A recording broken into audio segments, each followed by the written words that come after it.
right, baby. And now I'm going live. And we do this, we make some faces, we mumble, and boom!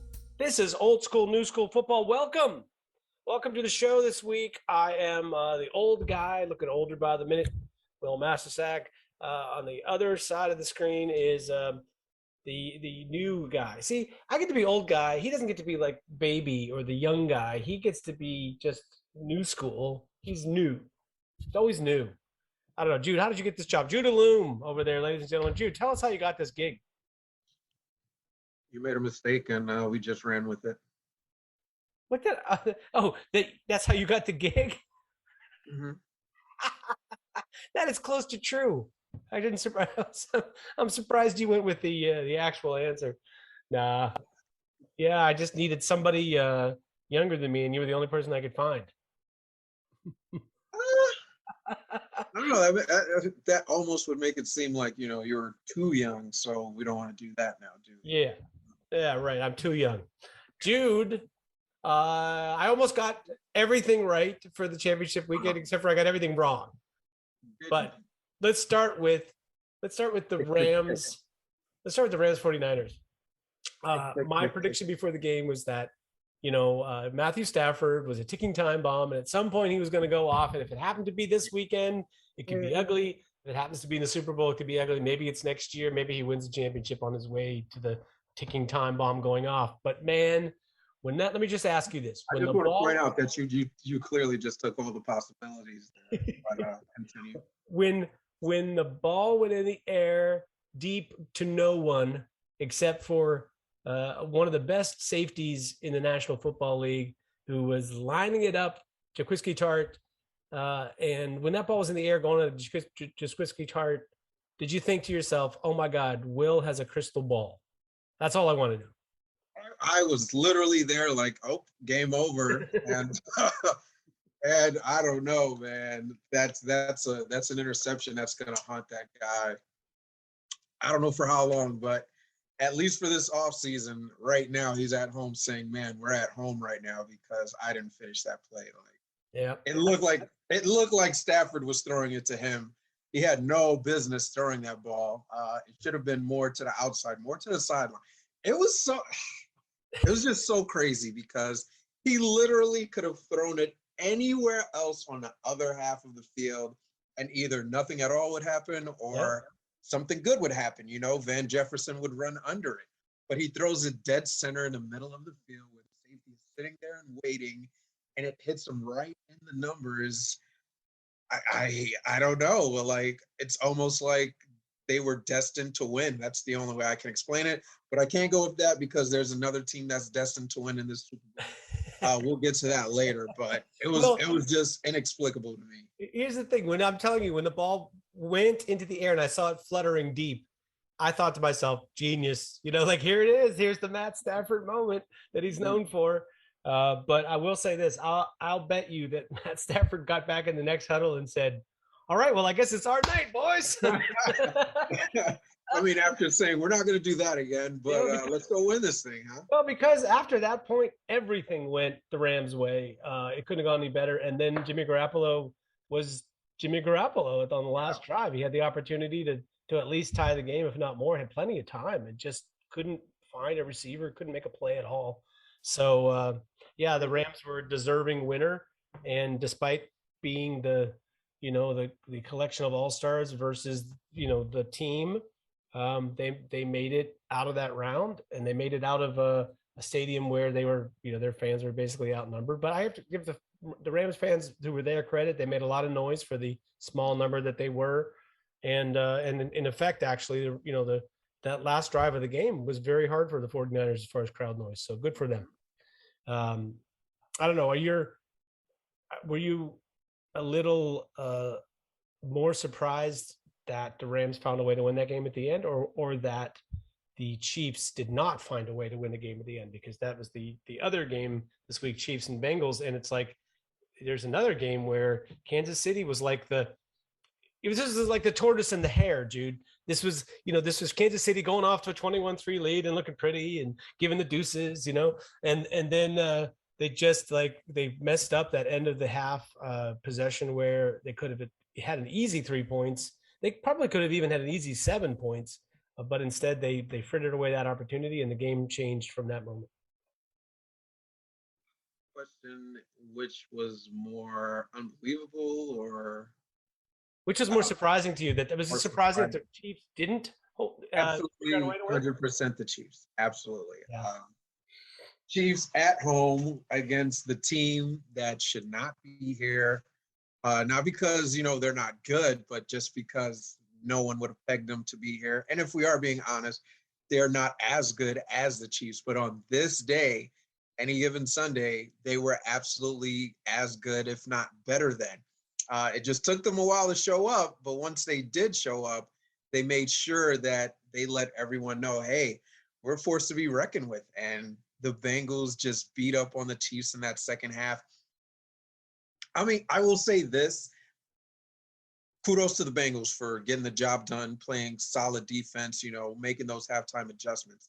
But the Chiefs absolutely beat themselves too. It looked like Patrick Mahomes was the less experienced quarterback in that second half.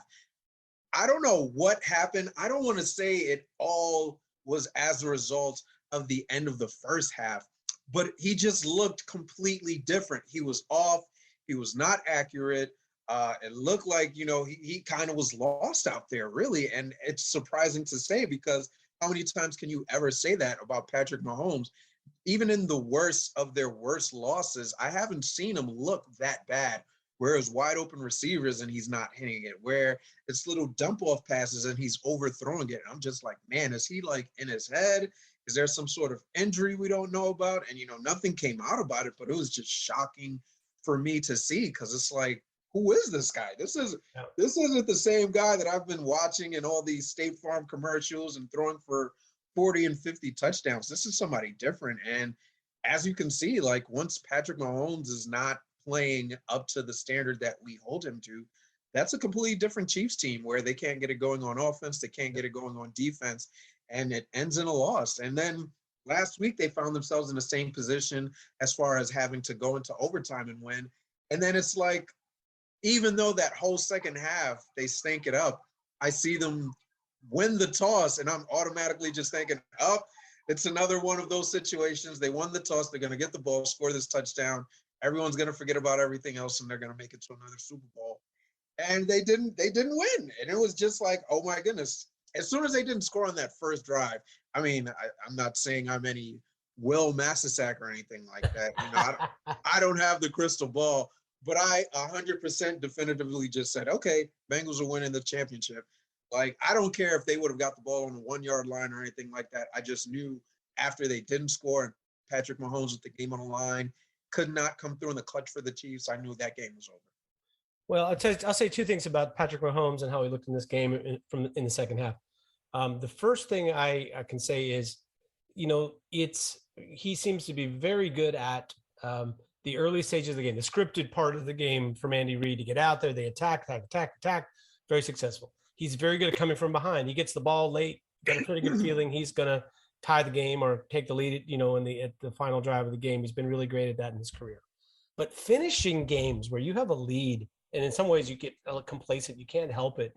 They were up 21-3. They started toying a little bit with the Bengals instead of just, plowing ahead and finishing them off with basic plays, add some field goals, make their job harder, take some time off the clock. And that's a different kind of a game. That's the game management. People like to make fun of game managers, but yeah, like that element of Patrick Mahomes' game, I think probably could be a little better. But I'll say this: Andy Reid his whole history is he's got problems with that. He's got problems working the clock. He's got problems with finishing games when he has the lead. So this is not a new problem for Andy Reid coach teams. The second thing I'll say is I noticed this, like, in the second quarter when they got up 21-3, Mahomes stopped running the ball. And I mean, nobody's open. He takes off. He gets a first down. It's demoralizing. They start over again, and they're further down the field. He stopped running the ball. Like spin around and doing half circles. Exactly. On that last play of the first half, if you go back and look at the replay, he's looking to make a throw out to the left flat to Tyreek Hill, who's not open, and literally the Chiefs' right tackle has the right side sealed, and there's nobody off to the right. I mean, Patrick Mahomes could have high stepped into the end zone to the right, but he wasn't looking to run. He wasn't looking to run or throw it away. He wasn't thinking sort of situational. Apparently he was confused about how many timeouts they had and all that stuff. But it's like, man, if he just uses his feet a couple of times in that second half, I think they would have been a lot more effective at what they were doing. You mentioned he missed dump offs. He missed dump offs on play where he could have run as far as he was trying to dump it off. Without even having to throw it, he could have just like tucked the ball and run for 7, 8, 10 yards. That's the kind of thing that usually he has in his arsenal that makes a big difference for them. And when he stopped running, they stopped moving the football. It's just so many things weren't working for them. And you know what? I want to focus a little more on the Bengals. Kudos to them, because it could have been very easy for them to say, man, it's 21-3. Let's just go ahead and pack it in. They're taking away Jamar Chase, who, really didn't have that big of an impact. He had a couple clutch catches later on in the game, but nothing like what we saw during the regular season, where he just torched the Chiefs. And, they said, you know what, you can take him away. We're going to find a way to win this game. Kudos to them. And I mean, it's like first time in a Super Bowl in how many years? Like 30 plus years or something like that. Like, unbelievable. I can't say it enough times. I never in 1,000 years would have expected them to make it this far with this team. I honestly had them. And, I'll go ahead and put myself out there. I had them as a team that was going to be like, very middle of the pack, would be like a success story for them. So that's like 8 or 9 wins would have been like the peak I had it in my eyes. I wasn't far off because I think they only had 10 wins, but they just look like a team destined to win a championship right now. They're playing harder than anybody. Joe Burrow, man, he is really cementing his place in that young elite quarterback club. Joe Mixon, he's come up clutch a ton of times. And Jamar Chase, as a rookie, I mean, if he continues to build and he's as good as it looks like he's going to be, then this is going to be a scary team for a very long time. Kudos to the Bengals, man. Like, I can't stop saying enough good things about them. Well, I'll say this. I should have gone with the Bengals a little bit more. The team I root for and watch all their games, the Steelers, they played a lot of playoff contenders this year. They played Kansas City, they played Buffalo, they played Tennessee, they played the Bengals. And I thought the Bengals, and they played Green Bay and they played, other teams that were big playoff contenders. I thought the Bengals were the best team the Steelers played this year. And I thought, well, maybe it's just the familiarity part of it is they were looking to stick it to the Steelers who've been sticking it to them for years. But that's pretty much how it played out. The Bengals just seem to be, in some ways better. The thing about Burrow is he has yet to be humbled. Even the greatest of NFL quarterbacks eventually get a little bit of like teams start adjusting to them. They counter whatever it is that they're good at. They make them reinvent or get better at the stuff they're not as good at. And he's still got that sky high confidence where he doesn't think he can lose a game. And that's deadly, man. That is like the kind of thing that can carry you beyond even, what your team is capable of doing. The guy just right now does not believe he can lose. And then he'll be lighting that victory cigar after the Super Bowl. So I know we're probably going to. I think he knows they can lose. Oh, sure, but I mean, it's just quarterbacks are different before the league adjusts to them. When they have really elite quarterbacks like Burrow is right now, that they just go through this stretch at the beginning of their career sometimes where they just feel like this is easy, like I can make this, happen forever. Yeah, that's kind of why I'm saying, like, I can't completely agree, because that first year, even before he got injured, though he was still showing flashes of being a really good quarterback, he was getting punched in the mouth a ton. Like, he was throwing interceptions, the team was losing games, and it wasn't all pretty. He could blame it on the offensive line and the receiver. What I'm saying, he has a little bit of a out as far as his confidence is concerned.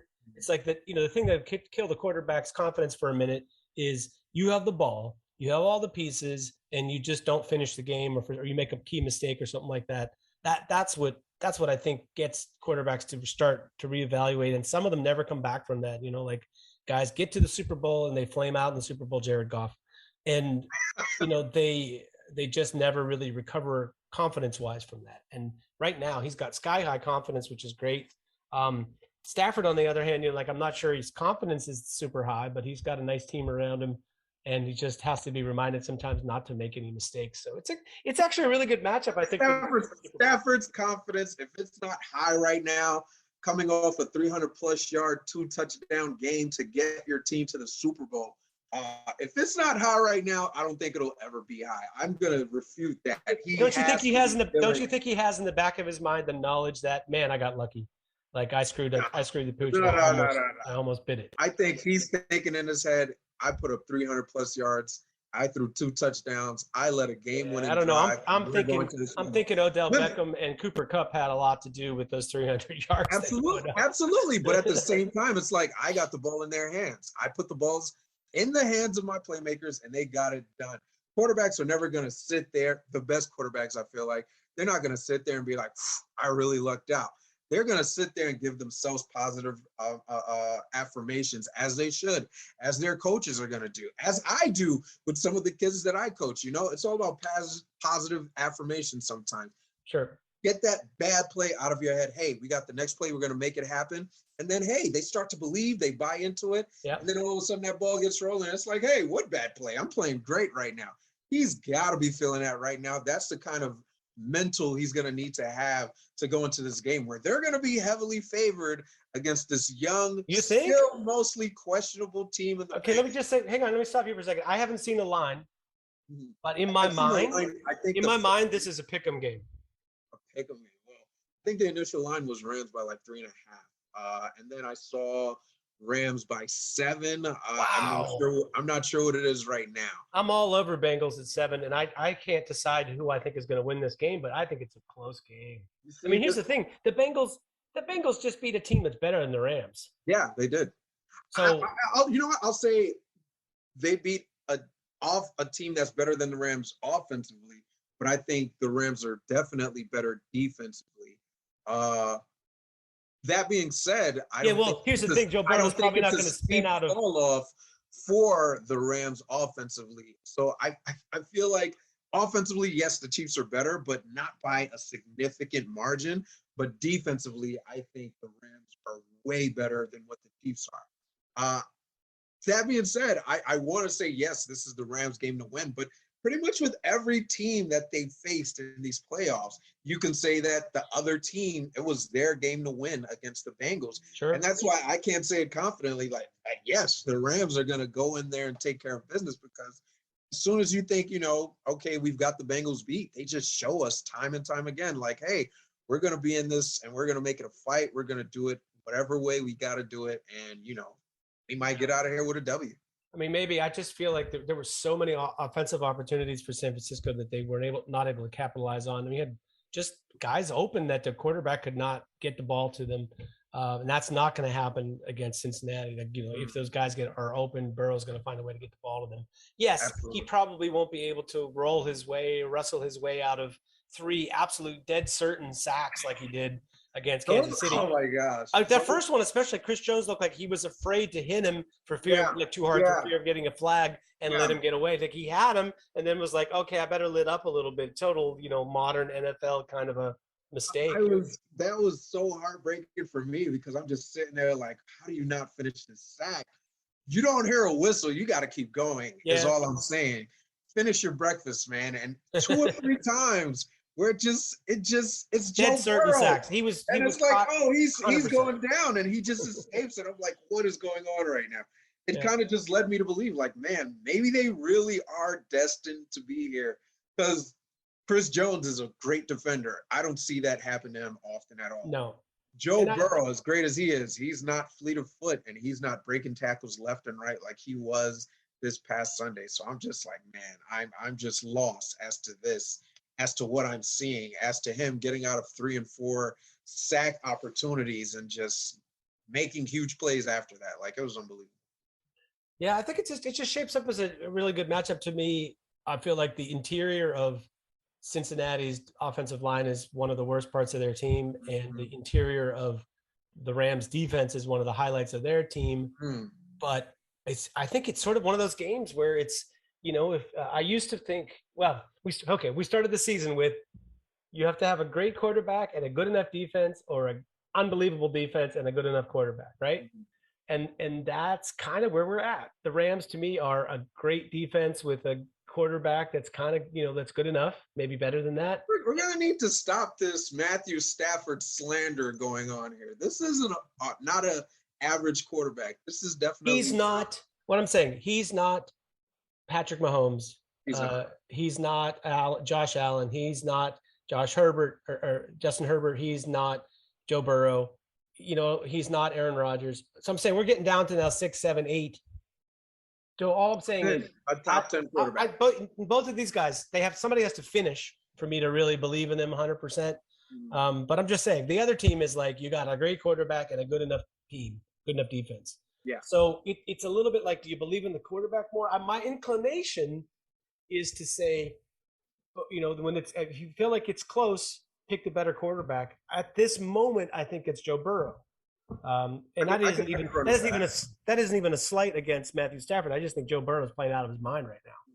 So I'm thinking it's a close game. Just my initial, we'll have a week to think about it, and I'll probably go back and forth a million times. But at the moment, I think it's a close game, and I might even think the Bengals will figure out a way to pull it out. That's where I'm sitting.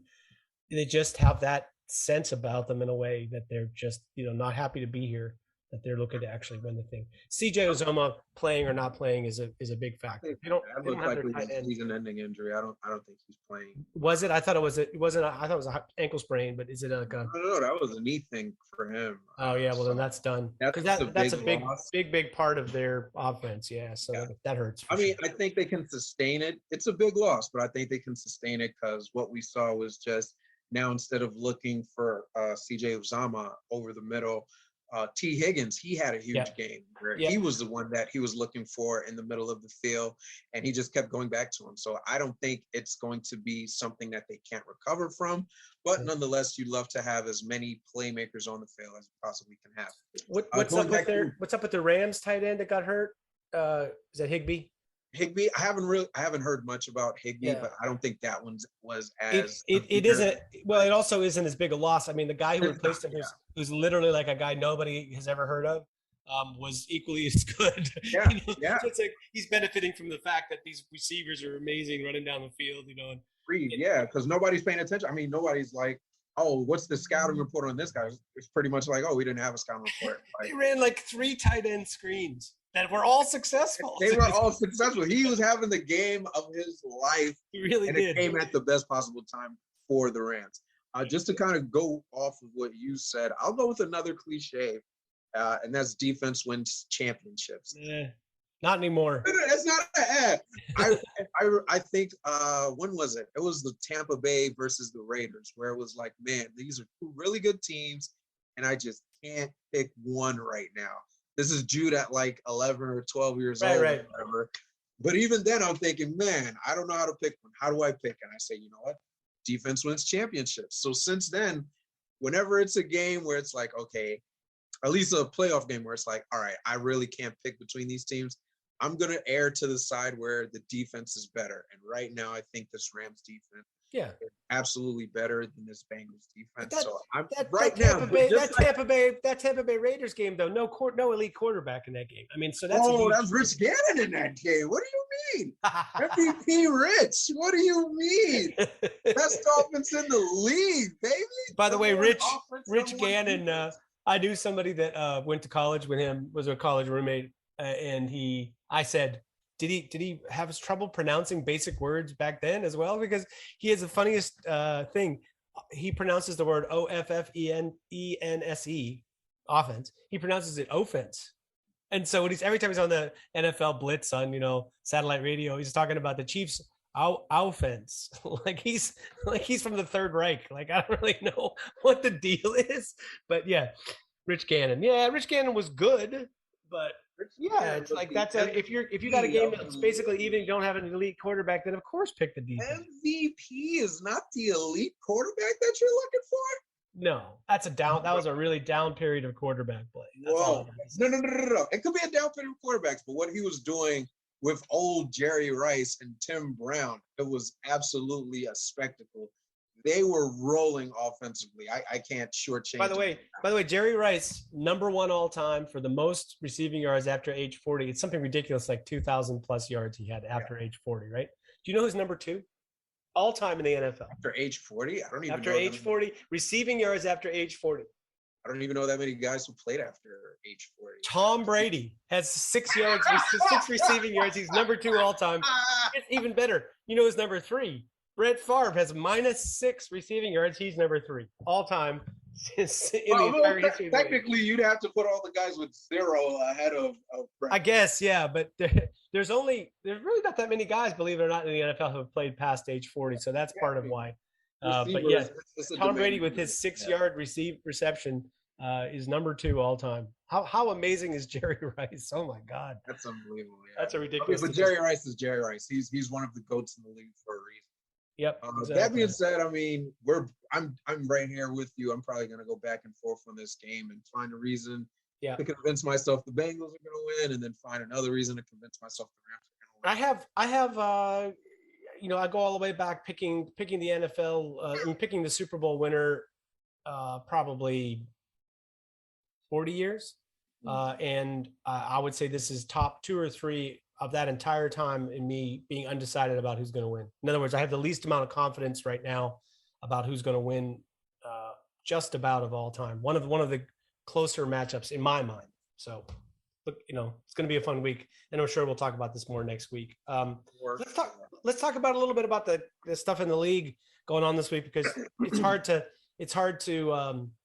get upstaged when perhaps the greatest quarterback of all time is retiring. But Tom Brady was probably like the number 2 story in the NFL this week, or maybe 3 behind the conference championship games. But Tom Brady apparently retiring.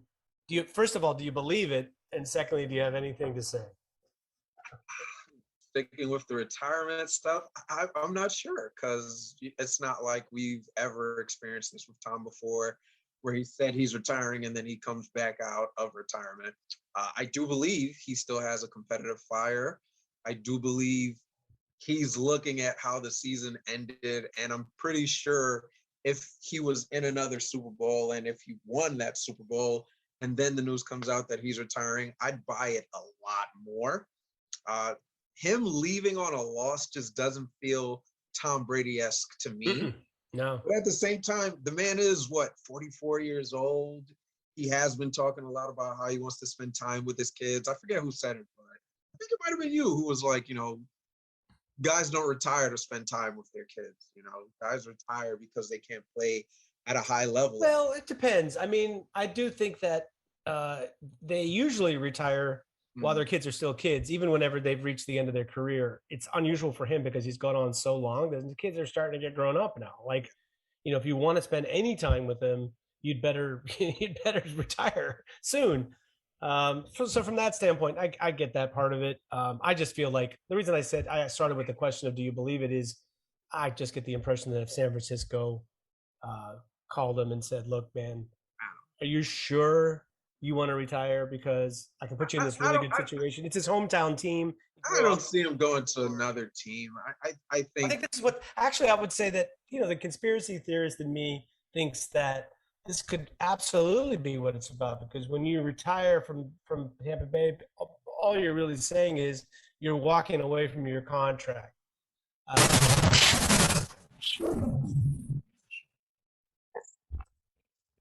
don't know if it's just me, but you got some audio issues going on over there. I see your lips moving, but I can't hear a word of what you're saying.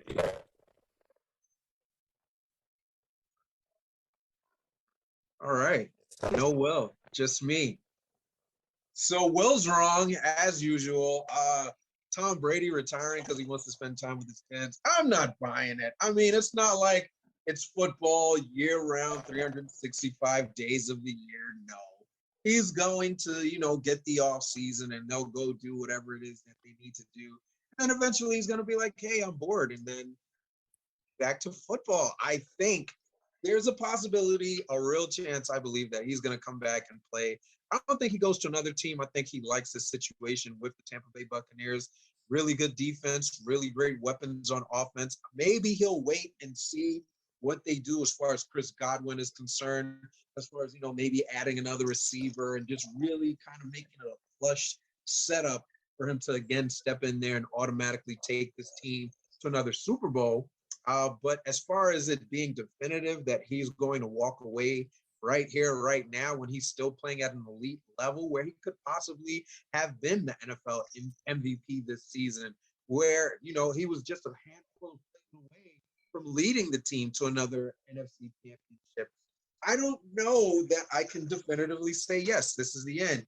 In the event that it is, as much as it pains me to say it, I'm happy I can say that I got to sit back, watch it happen, and see a great quarterback, the greatest of all time. It hurts to say it still, but at this point, I can't argue it whatsoever. 7 rings, all-time leader as far as passing yards, not receiving yards, passing touchdowns, career wins. I think he's also leading in postseason wins. I mean, there's a bunch of other records I've probably forgotten about. That's going to be the end of my Tom Brady's the greatest. That'll never happen again, but salute to a wonderful career. Are you back with us, Will? All right. Nope. Yeah.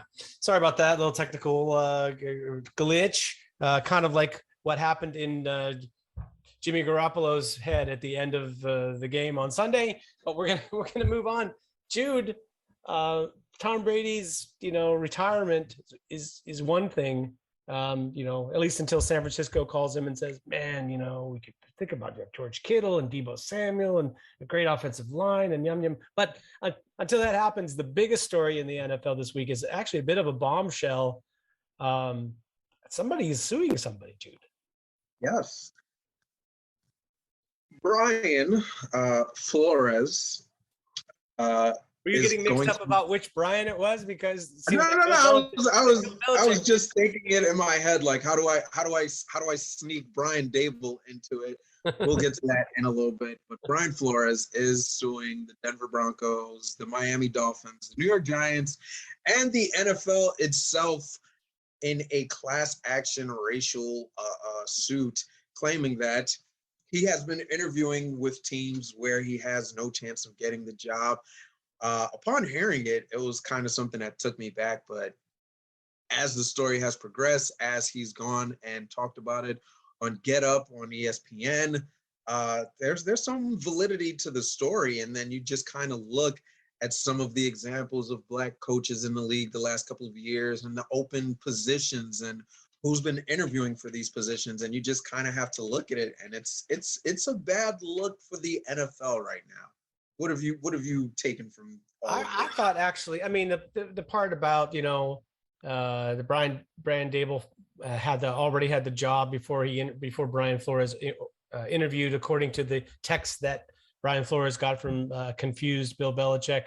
Apparently he's not the only old person in America with problems figuring out who he's texting. But I thought that actually the most damning part of the whole thing was not about necessarily, it was not easy to see why it was race related, but it was Brian Flores talking about his owner who wanted him to do things that were against the rules in the NFL in terms of tampering with other players, and most importantly, paying him a bonus if he lost games. And here's why you might not think, oh, that's not, what does that have to do with race? To me, it's, you hire somebody that you view as being sort of a placeholder, and I'll even use the word token, which I know is pretty loaded. But you hire somebody that for you as the owner, you don't really believe in this person, but you're like, okay, I'm going to buy some goodwill by hiring this guy who's a minority, but then we're going to lose a bunch of games and I'll be able to fire him and get the coach I really want. And I think I wouldn't put that past the average NFL owner. I feel like that's kind of where their headspace is.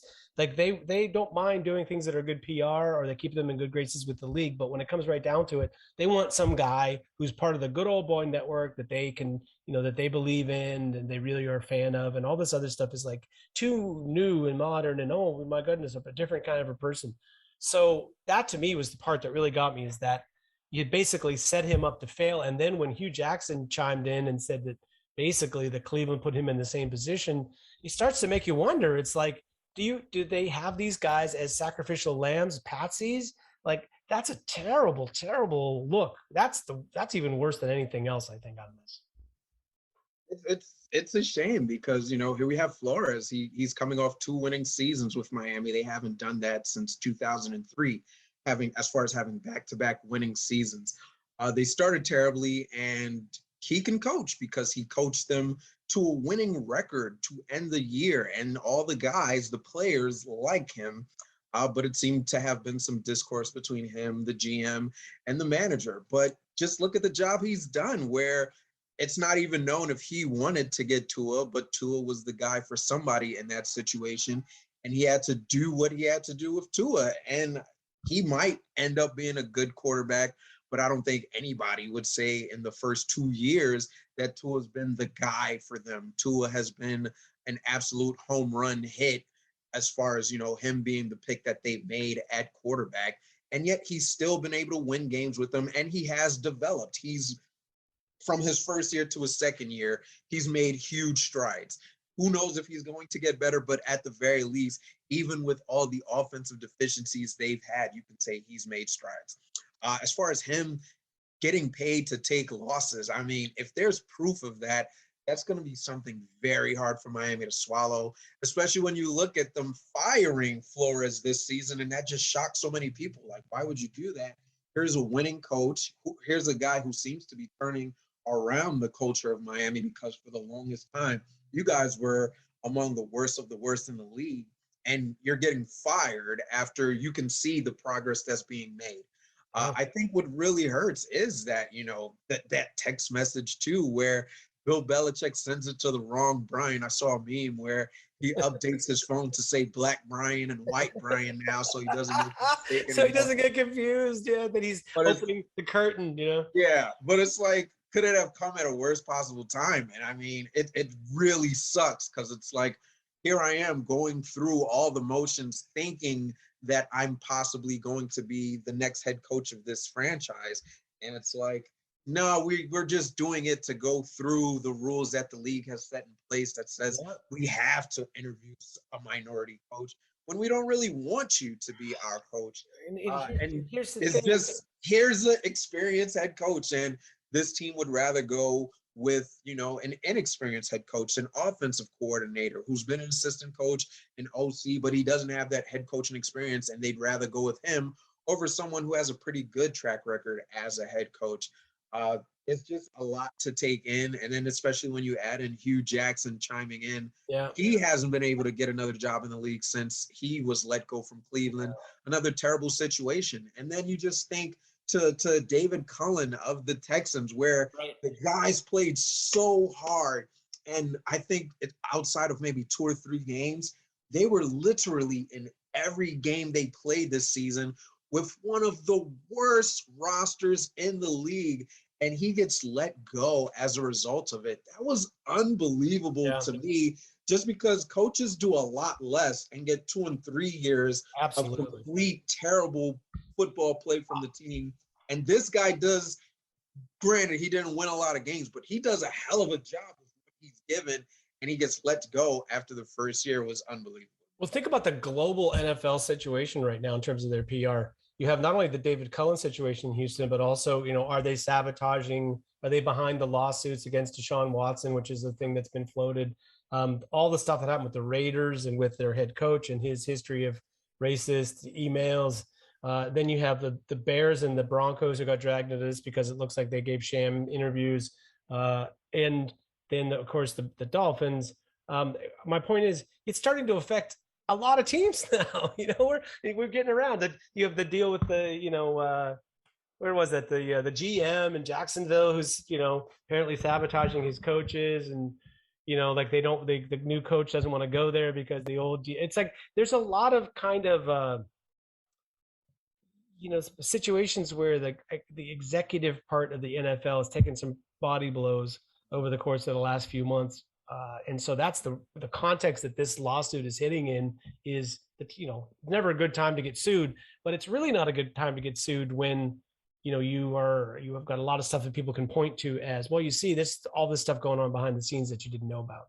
I'll add Cleveland in there with the Hugh Jackson thing. So yeah, it's like, I mean, sometime, in the future, maybe I hope someday we'll hear all of the dirty skinny from behind the scenes, but who knows? People are much better at keeping things covered up like that forever compared to they were like in the 60s or 70s, where you would hear it all later. But I mean, they are, but sometimes you always get that one person who knows enough, and they just say, to hell with it all, I'm putting it all out there. That's what I want to see.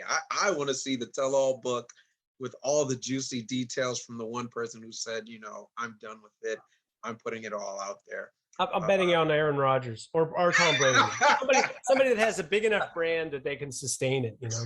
Who also kind of has a bone to pick with the league, given the whole, vaccination thing he had to go through. So there might be some salt there. Yeah, yeah, Moment of totally. legend, say, "No, I'm going to do it," 100%.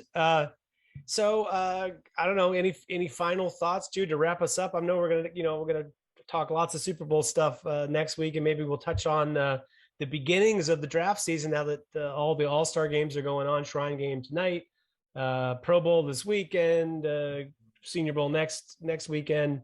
So yeah, we'll have lots to talk about next week. Anything else you wanted to sneak in now? By the way, the fastest NFL competition took place tonight. I don't want to spoil it for you, but it was a total joke. So it doesn't really matter. Like, it's not like they lined up heats of guys who were like super fast. If you thought to yourself, who are the fastest guys in the NFL?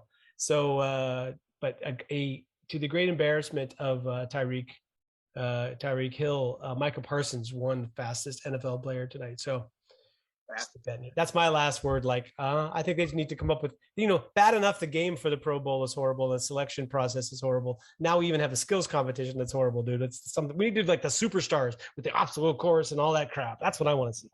I appreciate them for trying to make it more, interesting, more dynamic, more than just the one game on the Sunday, and just kind of finding ways to do that. I wish they would bring back the QB challenge. That was always one of my favorites, but for whatever reason, that hasn't happened. As far as final thoughts, I don't know about the Pro Bowl. I don't know. It's really just a laughable game.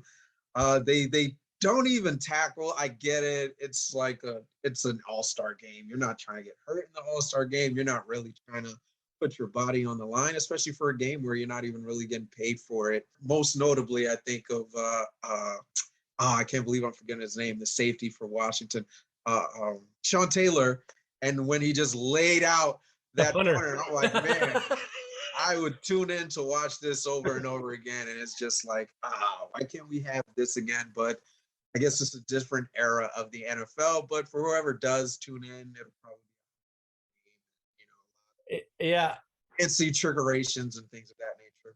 One serious thing I do want to talk about is just given the whole thing with Brian Flores, it kind of just makes it that much more annoying, not even just for me, but especially for the guys I'm about to mention, the Eric Bieniemys, the Leslie Frazier, all the other Black defensive coordinators, offensive coordinators, in front office people. Byron Leftwich with Tampa Bay, guys who have been there for significant amounts of time, and their names are constantly being thrown into, next possible NFL head coach, and all these guys are not being taken seriously. And it's just heartbreaking because, these are guys who are great at their job as offensive coordinators, at least, and should be given that fair chance. And it just doesn't seem, again, another, there's still some seats open, so I won't say that, but I just haven't heard any of their names being mentioned as serious candidates for any of these jobs. One minority head coach right now employed in the NFL. So that doesn't really make any sense. I mean, not just because of the demographics of the league, but just in terms of who's available that's qualified, not only qualified, but like a really good, like you'd be happy if they got hired by your team. So yeah, it's a bad scene. I was really hoping Flores would make his way to the Giants just because hometown, great defensive team. Giants need some help. They would have went with Dable instead. Yeah. But I just felt like Flores would have been a nice. Well, you can't have everything, or when you're a Giants fan, you can't have anything. You can't have anything. He's Jude Allume. Check for him on the Twitterverse and other social media at TheeMrAllume, the Mr. Allume. I'm Will Masisak, also known as Accidental Zen on Twitter and all that places. And this is Old School News for Football. Hit the like button, subscribe, and Jude, see you next week to talk Super Bowl and more stuff. Good show.